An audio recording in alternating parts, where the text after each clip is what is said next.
Do you need encouragement to turn tragedies into your own triumphant life story? If so, this podcast is for you. Listen to powerful guests who have persevered through challenges so you can gain strength to build your championship life. The host of Professor of Perseverance podcast, Dr. James Purdue.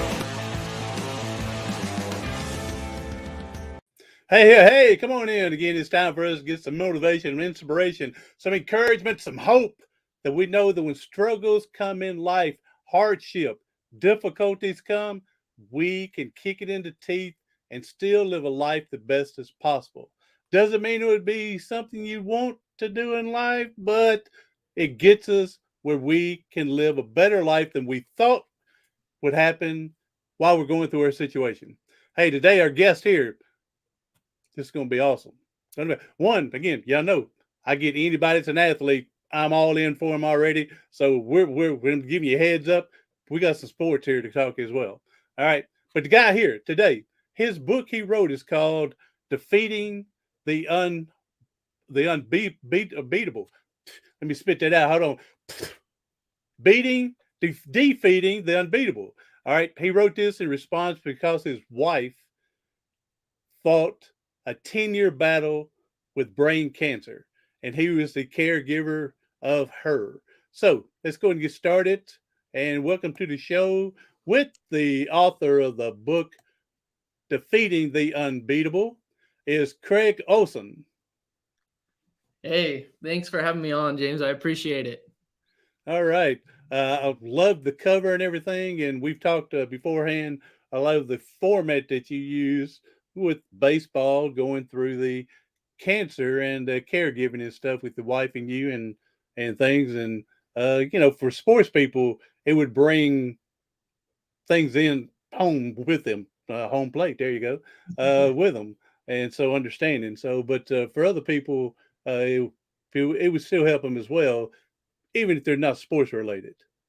For sure. Yeah, it's kind of a multifaceted book in which, even though my chapters are all baseball themed, within them I also give general kind of connections that I made with other people in their daily walks, as well as biblical references. So I was able to go into each one of my chapters and try and kind of relate them back to biblical stories as well. Growing up playing baseball, it was fun for me to kind of infuse my love for the sport into something that I felt could be very beneficial to people going through struggles really in general. I mean, even though cancer was kind of the main focus of the book, lots of other connections people could make to that as well. Well, and you know as well as I do, being that we play sports and like this, that sports teaches a lot in life. We learn to be a gracious loser, even though it may take a while when you're younger to do that. It took me a while to do that. But hopefully a humble winner. I mean, there's nothing worse than a jerk winner than a sore loser. Oh, for sure. So from there, but you learn to play as a team, you learn to change and adjust. I mean, there's a lot of stuff sports teaches in life. So for sure. Yes, it does. And it's cool that for those of us that enjoy sports kind of in general, how much, maybe not in the moment growing up, but when we look back as we get a little older, just all the lessons that we learned from them. And hoping, I got two young boys, hoping that can kind of instill some of those learnings early on in their lives to maybe help them see it a little sooner than I might have came across some of these learnings. There you go. And just to get the ball a little going more interesting here, rarely do you see left-handed pitchers, even though there's more common nowadays. Hey, but you're looking at two people right here that were left-handed pitchers. All right. Yeah. I wish I took a picture a couple of years ago. They were inducting some people into our wall of fame on the baseball field. And the four people in the picture were all left-handed players. That's awesome. It was me and my brother. We're both left-handed. And then two other players that we actually coached in Babe Ruth. Oh, wow. And so Cool. all four of us got our picture taken, and I wish I'd have got a copy of that. I never got, no one sent it to me. And it, I would say, hey, what's the original theme here? And Oh, of that's course cool. they could say, that both of us coached both of them and whatever, but all four of us was left-handed players. Not all of us were left-handed pitchers, but we were left-handed players. That's So cool. That's yeah, cool. so to see that many. So all right, but we're getting off the topic here. We better get back on here. You and I can discuss this, but everybody else liable to run. All right, so let's get into this year. You were a caregiver and caretaker of your wife who went through this brain cancer for years. And so you hop in and go ahead and start All where right. you think you need to, and I'll jump in when I can. Perfect. So, kind of story goes back. We were high school sweethearts growing up in Montana. We got married when we were 20, so pretty young. But we were headed to North Dakota so I could go play baseball at North Dakota State University. Played a year there and made the hard decision to decide maybe baseball. I've got my run of getting to play D1, but now kind of got to move on with my life and start living for other reasons. So we continued to go to school though at North Dakota State, and February of 2009, we were getting ready for Super Bowl party. And just so happened that I was at the table, and all of a sudden I hear a thunk in the bathroom. Go into my wife, Rachel, having seizures. Wasn't sure exactly what was going on. She'd been healthy all along. And we kind of just at that point started this journey that was full of all kinds of different emotions, from highs and lows, kind of all around. And never really sure what the next day or even the next moment would bring. From where we were going to go. There was the idea initially, doctors were thinking, oh, this might be a stage 2 brain cancer, which, I mean, at that level, there's a lot more opportunity for surviving it and kind of moving forward in a positive direction. We ended up moving to Seattle, and she had her surgery done there. And I think it was about a week and a half after her surgery, the doctors came in and told us that it actually wasn't a grade 2, and it was actually grade 4 glioblastoma, which, we all, once we hear of any kind of sickness now, we go to the most reliable source, of all time, the internet.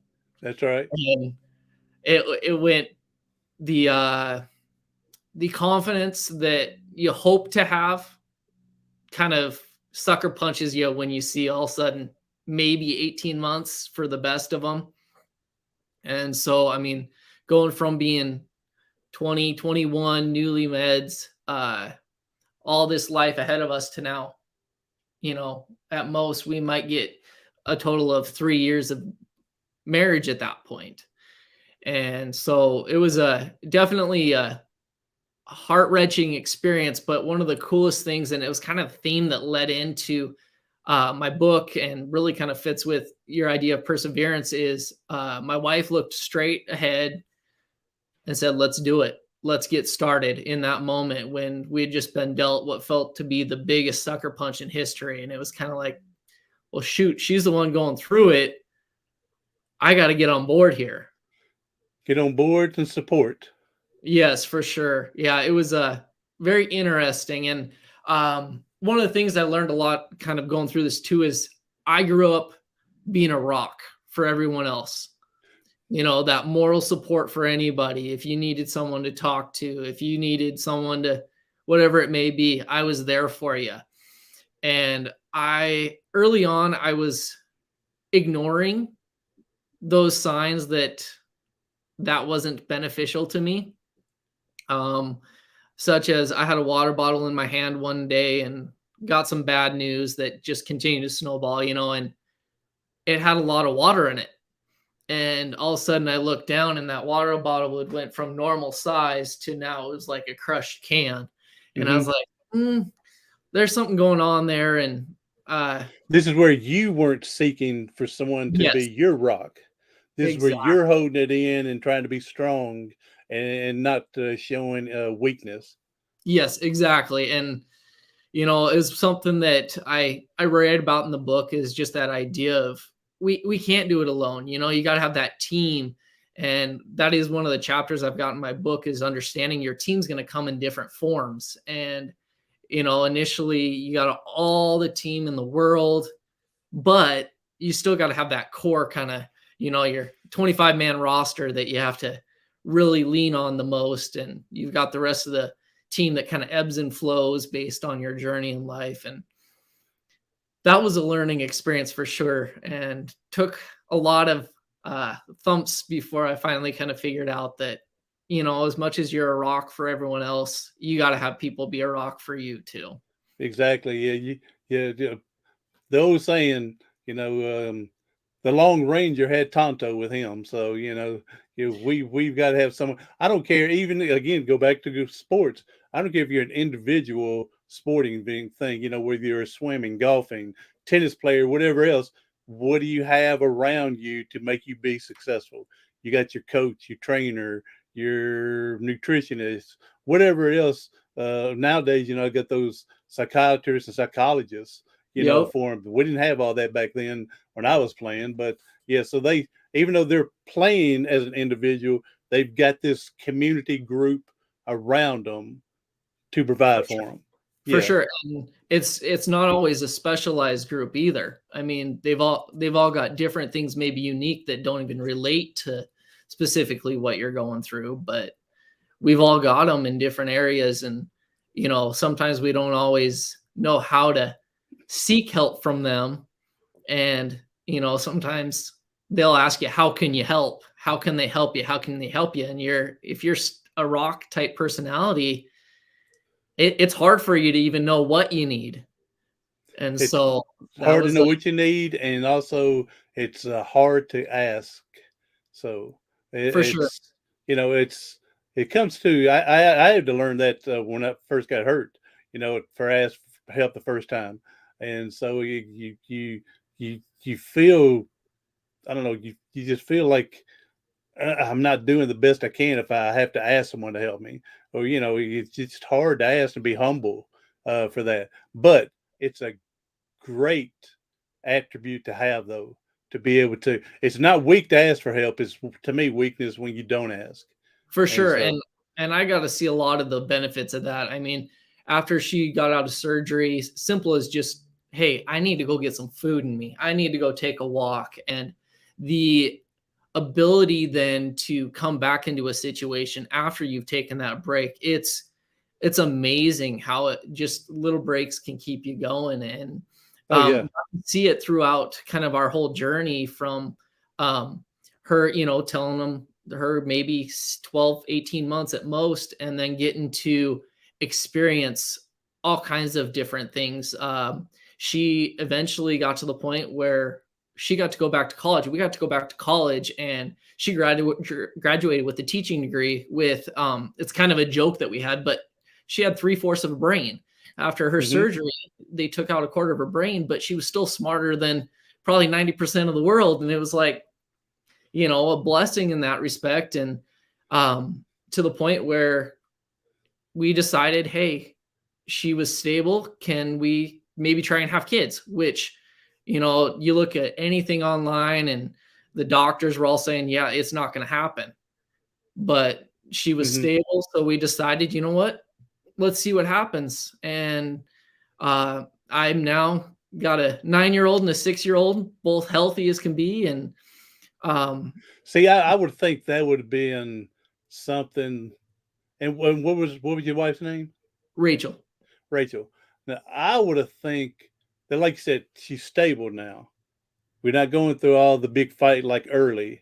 Hmm. And if she was up for this, because she would, she wants to leave children behind, For a sure. legacy behind, carry some of her DNA behind, you know. I would have think the doctor said, may not be the best thing, but if this is what y'all really want, then we'll do anything we can to support you to make it a safe deliveries and stuff like that.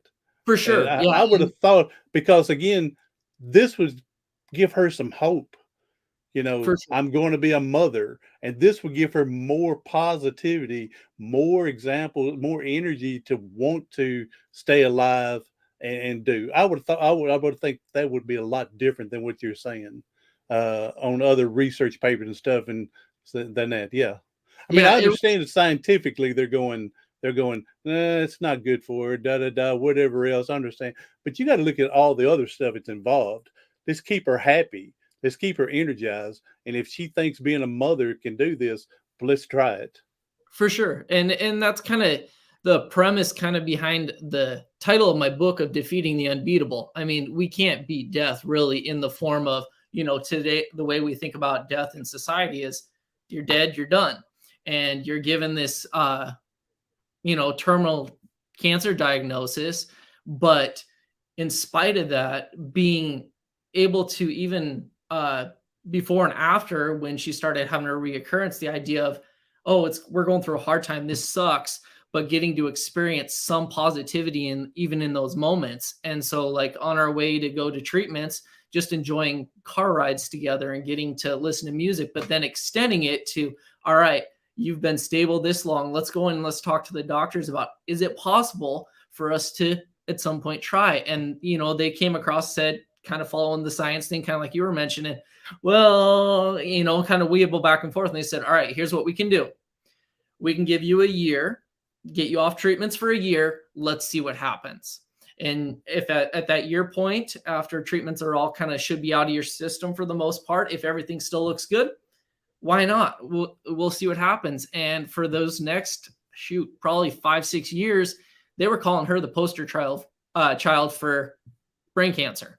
I mean, she was, with all the different things going on, and it was really cool to see that joy and that spark and that positivity, in spite of kind of always in the back of your mind, never knowing, is all of a sudden tomorrow going to be the day where we have to go back into fighting this, or is it all going to continue to move forward? And in spite of, I tried being as positive as always as I could be, and being super excited and, looking to the future, but also enjoying that present time.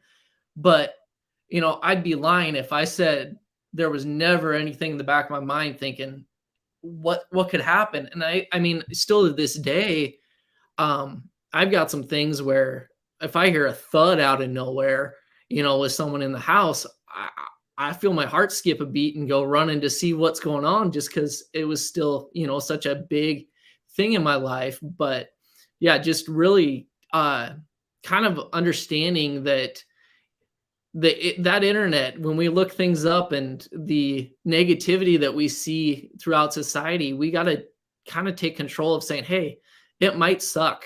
There's a lot of sucky things going on in our lives, but if there's something I can enjoy and take advantage of, I need to do it, because that's what gets me going.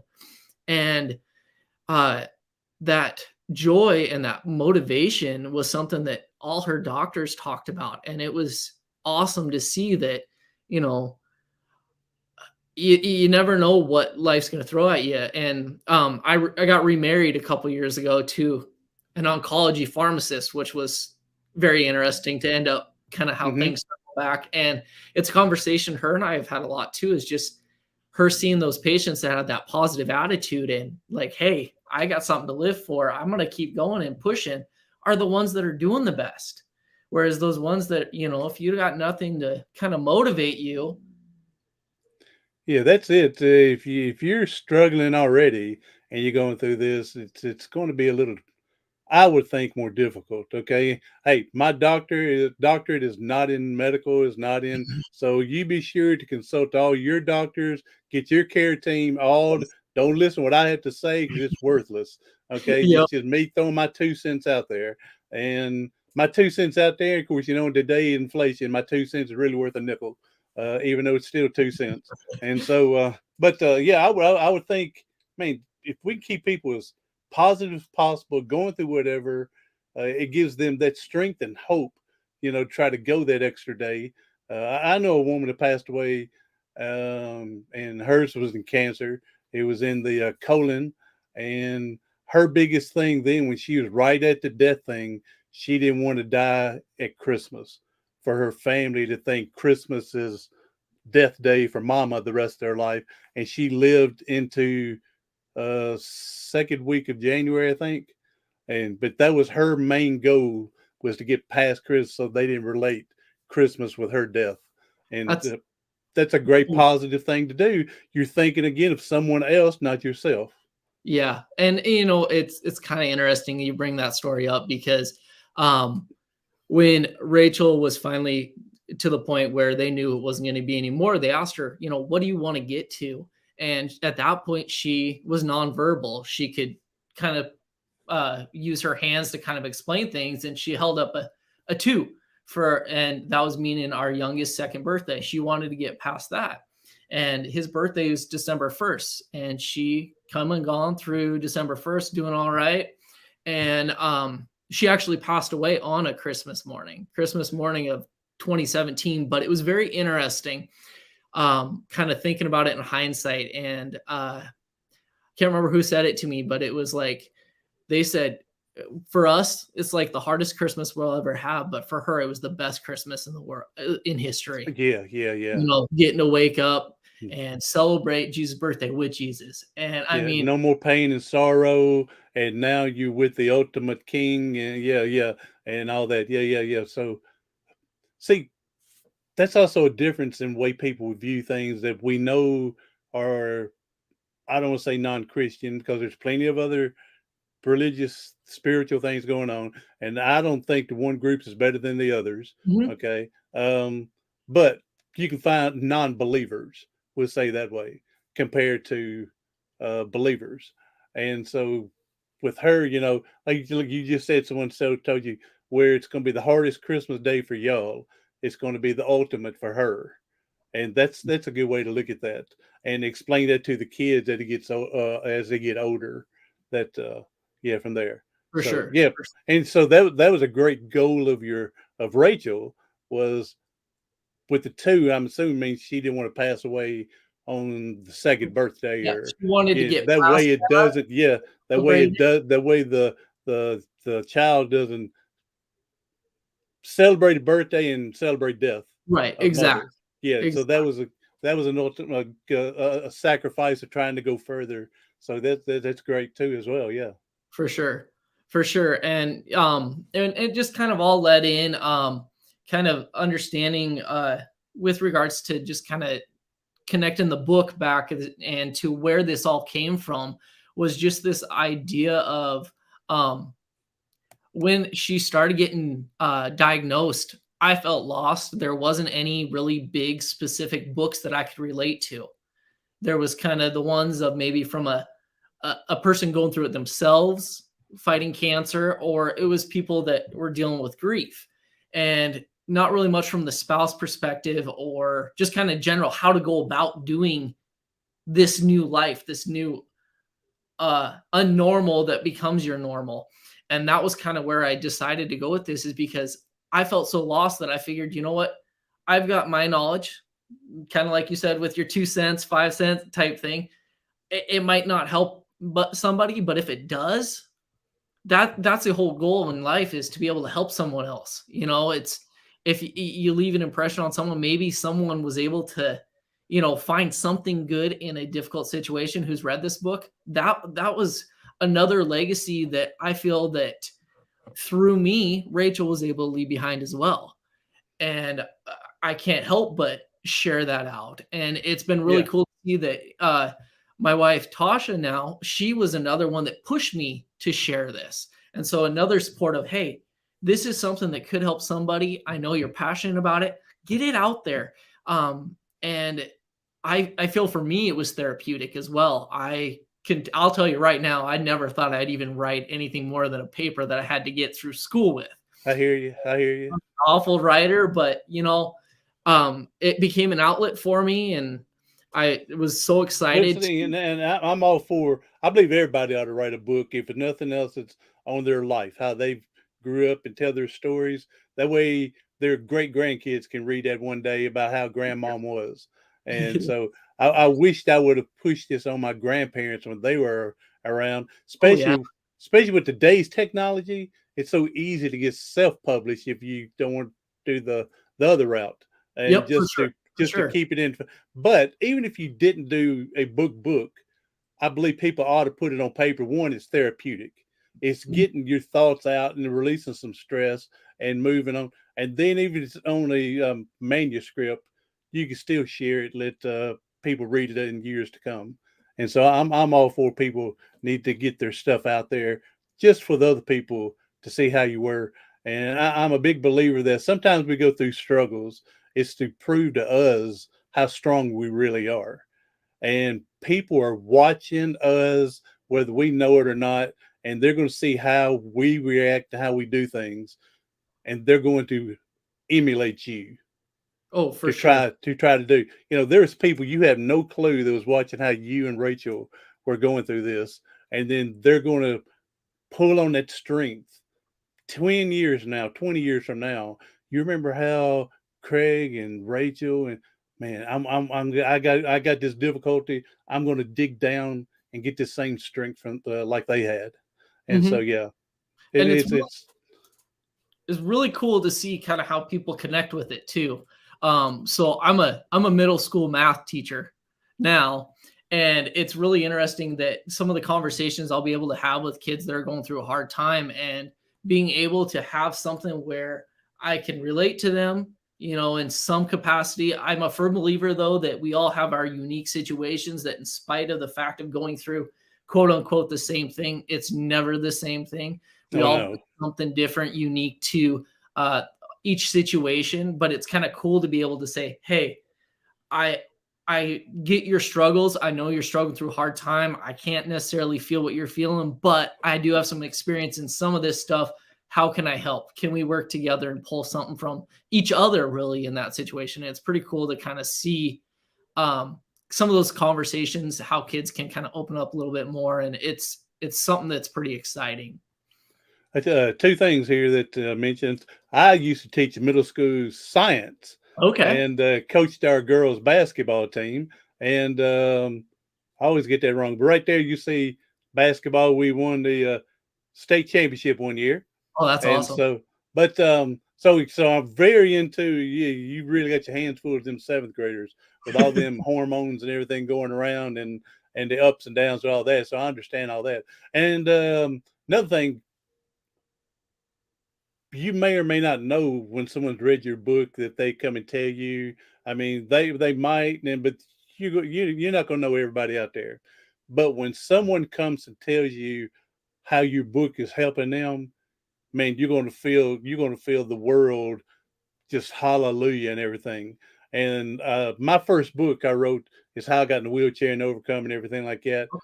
Yeah. And a quick story here: I got into speaking and to be a motivational inspirational speaker, and there was twice in my career where I thought this is just not going like I wanted to go. Not like God had to go in His way, but it wasn't going like I wanted. Yep. And I said, I'm done with this speaking crap. I'm just going to move on.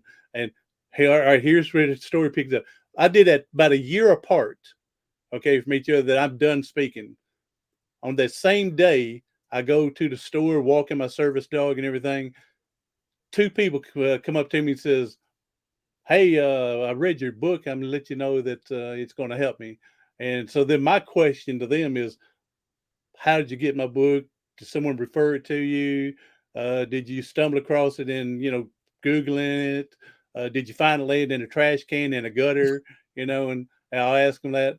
But here's where both of them told the same answer a year apart. Your book is in the county prison library. Oh, wow. That's cool. I was locked up and read your book." And so when you hear stories like that, Craig, you're gonna be thankful that God put it on your heart and other people. So you need to write this, and Rachel to get her story out and show how strong she was through all this. Uh, you're gonna be very thankful when That's stuff like awesome. that happens. Yeah. No, that's really cool. And That's then really both times I'm going, dadgummit, God, you got to kick me in the butt after I said I'm quitting. And you do that twice. So now I don't say that. I just realize and know that I don't have to know that I'm helping, but I know it's out there. It does feel good to know it, that you're on the right track. but For you got to sure. realize we don't have to know it. But For again, sure. one day you're going to get a letter, an email, someone's person will tell you how your book helped, and you're going to be thankful you wrote it. That's awesome. No, that's really cool to hear those stories, because you're right. You never know when it's going to make an impact. I mean, I didn't do it to get notoriety, anything, whatever it was. I It's felt, to help the yep, next person come in the best that you can.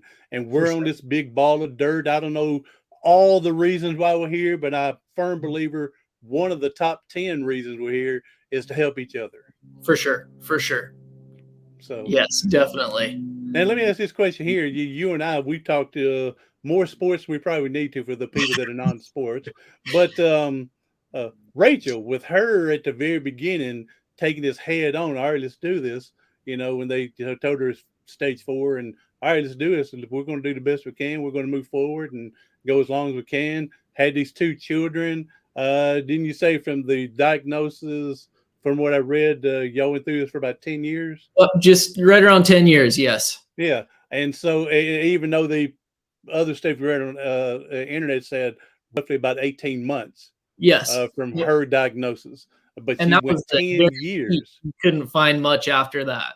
Yeah. And so 10 years. All right. Let's get into, did she play sports? I got to know this now. The sports, was she competitive? I mean, even if it wasn't sports, was she competitive in beauty pageants Cool. or something, Yeah, she did. that. Yeah. She did do some beauty stuff growing up, and then in high school, we were the cliche. She was a cheerleader, There you and go. I was quarterback, prom king and queen. But we were Uh-huh. competitive in everything. We'd play games, board games, card games.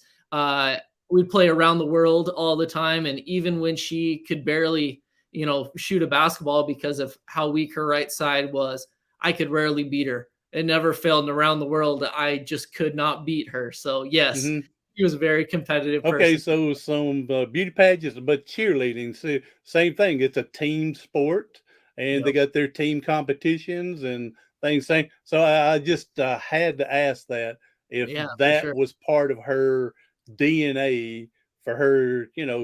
Once you're into sports, you just got that competition level in you, and when they tell you things, you revert back to those competitions. This is how I'm going to handle it the same way. For sure. For sure. So. All right, now here's one question that you had put over here, and I don't know if I agree with this much, but I want to ask you anyway. It says, "What are your thoughts?" No, it's not that. It was the one. It's this one. Nope, nope. Maybe I misread it a different way, but it's something about regrets. Was it somebody? Maybe I misread it. I thought there was something about. Did you have any regrets about when you went through any of this? Because I was going to say, yeah. What is one big regret you have from your experience of going through the cancer with your Okay. spouse? That's the one question. Yeah, and I don't agree with the regret there, Craig, because we do the best we can. Or, yeah, we regret that everybody went through all this stuff, but Mm-hmm. we go through it and we got to go. Um, I mean, so I wouldn't think there would be a big disappointment or what. I mean, because you gave your best to Rachel while she was doing her best, and yeah, I think Yeah. for me, I would restructure that, or just throw that out off your your profile Yeah. about the And regret. I I guess. mean, again, we all regret going through it. We all regret you going through it, even though she was the one physically going through it, Mhm. but you're going through it emotionally, spiritually, mentally with her. So, Yeah, I think the biggest thing maybe is just that idea. Maybe I agree. Regrets, there's things that we just can't change, but maybe something that, looking back on was just those ideas of those little moments that maybe you don't really fully understand the impact in that time. Kind of that hindsight thing, kind of like we talked about earlier with sports and trying to raise the boys with that kind of understanding is being able to look back and kind of really appreciating those moments. And maybe at the time I didn't appreciate them to the level that Mhm. maybe I would have, but I, you know, it's just being able to look back and, or even in the moment and be like, hey, there, in spite of this negativity, there is something special I can take from this, living in it, being there. So yeah, I don't necessarily think of it as a regret as much as just a acknowledgement might be a Mhm. better way of looking at it. Okay. Yeah, because even when you're talking then, when you're going through the moment, it's a lot different than 20 years later, For sure. because then you're looking back and then you don't want to beat yourself up because you didn't take advantage of some certain thing or you looked at it a little different because then things were different Yeah, than and 20 looking years later, 10 years later. Yeah. So, yeah. beating yourself up ain't gonna help you with anything. Yeah. It's not gonna do anything to help you. It, everything's got an opportunity for a learning experience, and like you said, we do the best we can. We know we can always do better. We're imperfect people. That's just the nature of our humanity, and just doing the best we can, and hoping that we focus on those good things and go from there. Oh yeah. So we're I've mentioned this in other podcasts for, here we are the higher intelligence and we overcomplicate or overthink things a lot of times. And so, you know, things could be different, whatnot. But yeah, we're the higher creature, but we make things sometimes more difficult than we should. For So sure. so all right, all right, Craig. Man, this has been awesome meeting you again. You and I could talk just another hour Oh, I'm just on the sure. sporting things here. So I'm sure. again, you'd just be you and me though. And but hey, go ahead and tell us your website and social media and how people can get hold of your book. Awesome. So yeah, so I've got my book website, which is Craigery19 .wixsite.com/defeat, which Craigery, little side note, nickname that my wife Tasha gave me recently, so it's stuck with me. So and then on Facebook, it's just Defeating the Unbeatable. I've got a Facebook page right there for it. And then I've started a weekly YouTube channel where I just do little 3 to 5 minute videos on kind of inspirational topics that some are related to the book, sometimes they're not. And that's called Defeating Weekly. So All feel right. free to check any of those out. I got some contact information directly to me on the website as well as on Facebook. I love hearing from people and feel comfortable sharing and talking with anyone that's interested as well. And I'll put the in the show notes for other people to come in and they can click and find you quicker Perfect. from there as well. So, all right, Craig. I'm glad you mentioned your new wife's name. Say Tasha.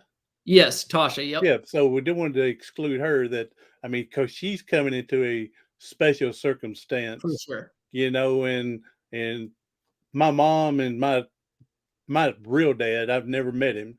Well, he died when I was 35. He passed away. No, he was 35 when I was 12. He passed away, but Okay. I never met him. Um, They divorced before my first birthday. And so my mom remarried my dad. And I always tell people he was the one that I consider, even though his stepdad, he was my dad. He was the one that loved me when I needed it. He was one that busted my butt when I needed it. And he was my dad. So hopefully your boys are doing the same, I mean, knowing that she's not a substitute, For that sure. she's coming in a special circumstances, and for her to come in like that and for my dad to come in like he did, it takes a special person to do that. For And sure. so For and sure. so I'm glad that you're able to find that special person, Tasha. My mom was able to find him as well. So, Yes. all right, hey, Craig, there's people out there that's hurting and struggling, and if we could leave them with a powerful message to help them get through today, that'd be a blessing, man. Yeah, so kind of going back to the premise that kind of led me to the book is just this idea of even when we are going through hard times, uh, if you kind of look around, really take notice, there's generally speaking something good that can be seen in those moments, and those are going to be the moments that get you through those hard times. It might be as simple as listening to a song on the radio, singing a song, or sitting out on the deck of whether it's at home or maybe in a hospital room and seeing that sunshine come in. Appreciate those moments. Those are the moments you're going to go back and look upon and, help you get through those other hard times. So look for those little moments and celebrate those. Don't wait for the big moments. Celebrate those little moments. The little moments will gather to big moments in the long run. So, yes. Sure. Yes. All Definitely. right. Hey, I appreciate you coming on, Craig, and sharing your story about Rachel. And glad the boys and Tasha are doing great with you, everything going from there. And so, anyone else that coming in, share this out to someone you know that needs some hope, some inspiration. Hey, have a good time. You're good listening to Craig. A little laughter and humor today with us. Not everything has to be so serious. That's right. Even though during serious times, it still doesn't have to be all serious. Little, they say what's the old saying that the laughter is the best medicine. Oh, for And sure. so, and go from there. All right. So, everyone else, do something today, tomorrow, something next week that's going to help you persevere past your paralysis.